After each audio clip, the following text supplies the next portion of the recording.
looking at a dead man. Welcome back to the channel, everyone. Yesterday I uploaded a video where I basically did a whole breakdown of the trailer. I went pretty much frame by frame and I just pointed out everything in there that stood out. All of the key moments and elements that is crucial to the story. I also have more lore breakdowns coming up. I want to talk about Harong. I want to talk about Nina. I want to talk about Julia. Leroy Smith. There's a lot of things in here, Harong, that is integral to the story, and I do want to talk about it before the series comes out on August 18th. We have a release date. Before I get further into this video, if you're new to the channel or if you watch but you're not subscribed, please consider subscribing to the channel. I'm trying to hit 4K. Please help me out. I appreciate everyone who has already and everyone who's doing so now. In this video, I just want to kind of give my general thoughts on the whole show so far, everything we've seen. First off, I will say the art design is incredible. I know a lot of people were discrediting this and, casting doubt on this because it's an anime, it's a quote unquote cartoon, but this looks incredible. And I'm kind of happy that this is a anime and not live action. We'll talk about why in just a second, but the anime style, the art style for this is really cool. Like, I have a screenshot here of Paul Phoenix.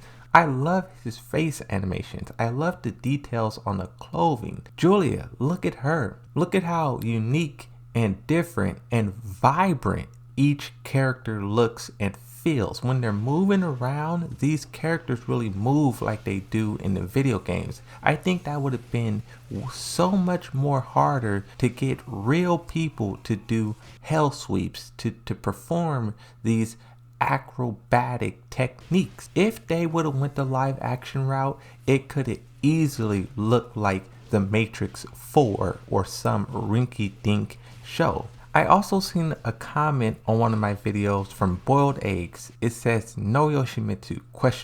I hope there's a cameo of him." I didn't really think about this until I seen this comment, but Yoshimitsu is not in here. And that is very surprising because in the past animes, in the past comics, whenever you're talking about Tekken 1, 2, and 3, Yoshimitsu is usually there. He's usually hanging off in the side. He maybe doesn't say much or do much, but he's there. And this time it doesn't look like that is the case. I also seen a post made to the Tekken subreddit kind of echoing the same thing.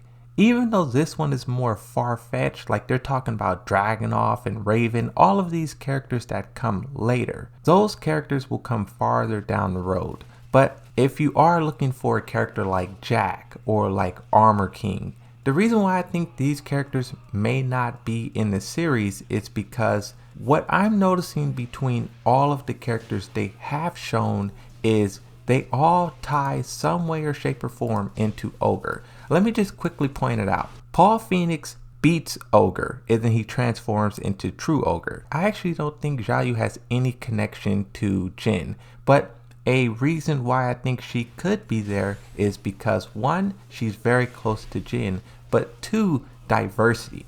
Diversity is very important. So having a female, look at this, there's only two females here, Nina and Xiaoyu. You kind of need Xiaoyu to be there. And you also have Jun Kazama, which is not on here. Harong is trying to avenge Baek-do-san in Tekken 3, in Tekken Bloodline. That's why he's there. Of course, Jin, it's all about him. Of course, Heihachi, he's the big bad. King, now this is King number 2. The original King was killed by Ogre. That's why he's there. Nina Williams, she was cryo sleeping and she was awoken by Ogre. Ogre was puppeteering her. I don't know how much of that will be shown in the series, but that's her connection. Leroy Smith, he doesn't really have a connection to Leroy Smith, but he does have very, very strong connections to Heihachi. And I think Leroy Smith is there to act as a structure, as foundation for that story. And also you have to talk about diversity with him. He's the only black person on here. Fang is not on this cover, but he was shown hanging out next to King. We don't know exactly how many characters will be there, but the ones that are in the trailer have a connection to Ogre. or a strong connection to Heihachi or Jin, right? Another thing that I want to talk about, well, I'll talk about this first. Mr. Toff 3-3, they have a side-by-side comparison. You have Chung-Li doing the puffy face, and then you have Nina Williams doing like the angry face. It says same energy. When I seen Nina Williams making this face, I immediately thought of this Chung-Li too. But what I also thought about was Yelena from Attack on Titans. I'll show that image so you guys know what I'm talking about. But this is the big thing that I see everyone complaining about. And I understand, I get it. This part of the video is going to be focusing on the triangle shadows at the top of everyone's heads. Reading top upvoted comments from the Tekken subreddit. Whoever thought triangle shadows look good needs to be in jail. That shit is awful. Why do they keep the triangle shade thingy? I can't get over it or ignore it. This is the top upvoted comment. Oof, still reusing that diamond shape shadow on everything. Now the reason why I'm reading these is one, because I think it's a blessing that this is all we have to complain about. I don't know if you guys paid attention to Resident Evil, which is a live action and is also a video game adaptation into a series, and that went horribly. And it's like, this is what Tekken, of course Tekken Bloodline is not out, but this is what Tekken Bloodline could have been. It's just a disaster. It has nothing in common with the video games it's supposed to be adapting, except for sprinkling a few Easter eggs throughout the show. It's just so insulting that this continues to happen. What is the fucking point? You don't get new viewers because the show isn't good enough to stand on its own two legs, and you don't get the video game viewers that like the property because the show has nothing to do with the game they like. It could have been a live action. It could have been unfaithful to the source material. I haven't seen Resident Evil, but a lot of people say that this is not faithful. And if you look at Tekken's Bloodline, it looked like it's 100% faithful. 100%. And I'm happy that they threw in curveballs like Leroy Smith to keep us guessing at least a little bit. Because if Leroy Smith wasn't there, I think it would be a lot more predictable and maybe even boring. I would say maybe even boring. Videos upon videos upon videos. There's tweets upon tweets upon tweets saying how bad that show is. The fact that the biggest complaint coming out of the Tekken community is triangle shadows, that's really good. That says a lot about how the quality of the show, how faithful the show is. This is also from the Tekken subreddit. It says, I'm actually really excited for this. Characters seem true to their story / nature so far. Animations has actual fight styles and moves. Story seems like it'll be focused on one, with Tekken 2 and Tekken 3 as the basis of the plot.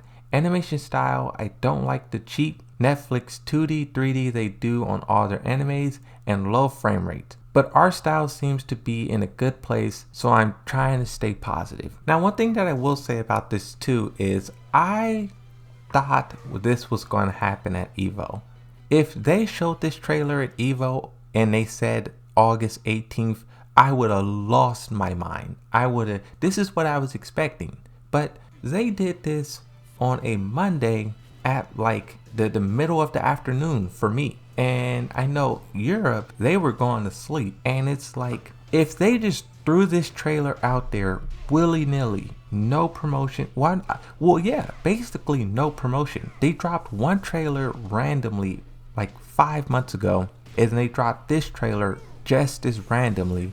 And it's like no promotion is behind this thing. With that being said, you have to wonder what they're gonna do at EVO now. I want to make a whole video dedicated to whether or not Tekken 8 will be there, because I think the closer we're getting to that, the conversation is starting to change and develop, and it's starting to mutate into something else. And I think it's actually incredible because, like I said, I thought Tekken Bloodline was going to be there. And since it's not, what are they going to do now? They have to do something, right? Either way, I'm really proud of the Tekken anime so far. Every time I see a new trailer, every time I see new information, it's just incredible. especially in a time, you guys have to understand, right now in the year 2022, we are so lucky. Halo was horrible. Uncharted the movie, horrible. Resident Evil, there's so many game adaptations that doesn't do right. This one that finally is, we have to put aside all the pettiness, shadows and shades, and why is Leroy Smith there. Even though I already broke down why the story is the way it is, it makes perfect sense. His story that we got as DLC for Tekken 7 is actually for Tekken 3. I wish they would go back and maybe update that once Tekken Bloodline comes out, so more of the community is aware of that, because I still see a lot of people clueless as to why Leroy Smith is there. But I think doing that would give people a better understanding of what's happening, right? Like, that's the thing, Resident Evil, I just seen people trashing that show, like literally 3 days ago, 4 days ago. And it makes you wonder, did they drop this anime? Did they reveal this to try and clean up all the negative publicity that was getting? If you guys still don't believe me, there's a clip from Resident Evil. This is somewhere towards the end, so this is like when the story is supposed to be the most tense, the most engaging. They have some lady in the suit, I don't know who she is, but she stands up and she starts dancing like doing like a Disney note. Beautiful 180, crazy.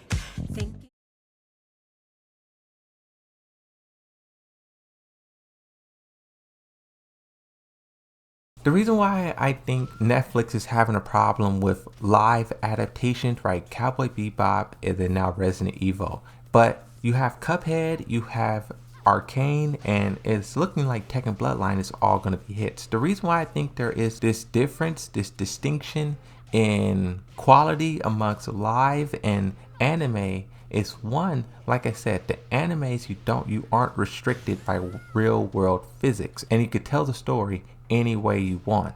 And two, with the live actions, Netflix tends to be more political with the live actions. They tend to be more corporate, tend to be more hands-on. The fact that they did go the 2D mixed with 3D route, that means a smaller budget, that means a smaller team, and that team will end up having more freedom in the process. And it looks like whoever was working on this, I have to find the director. The people who worked on this, I want to see their names, because these guys put so much love and effort into this. And it shows in every trailer. It shows when you listen to the sounds, when you see the effects, hear the characters talking to each other. One thing that I think is so underrated about this is Jin's voice. Williams is a killer. I'd love to teach one of Heihachi's goons a lesson. I'll see you in the ring. Once Jin goes from the gray jumpsuit to the black and red with the flames, his voice sounds incredible. Have you guys heard that? It's so cool how much effort went into this. I like this voice for Jin in the Tekken Bloodline more than I do the game. I'll have to see when it actually comes out and see how he talks in, actual conversations, but he sounds pretty cool. Paul Phoenix as well. Leroy Smith as well. The voice acting is crazy. But I don't know. I just want to talk about this because I see the community nitpicking things, and I get that's what the Tekken community does, but we shouldn't do that this time. This time, we have to appreciate this. I wish I had a Twitter. If I had a Twitter, I would tweet out to Michael Murray and Harada and Netflix and all of them and say thank you, because this looks like everything we hoped it would. Now, once it releases, I hope it lives up. I hope it isn't a bait and switch and everything falls apart.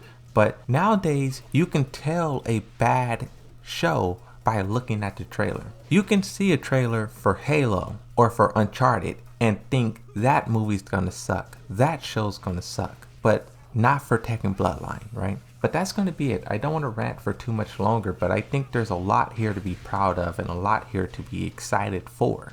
And I cannot just let the community, I cannot stand by and watch the community nitpick this thing to death, especially considering the drought. No information for a year and a half, and then we get a banger of a TV show that comes out in a month. But that's going to be it. That's my little rant, but it's not really a rant because it's not really negative. It's more so like invigorated, right? But that's going to be it. That's all that I really want to say. I could go on for a lot longer, but no. Thanks for watching. Hopefully you enjoyed this video, and I'll see you next time. Bye bye.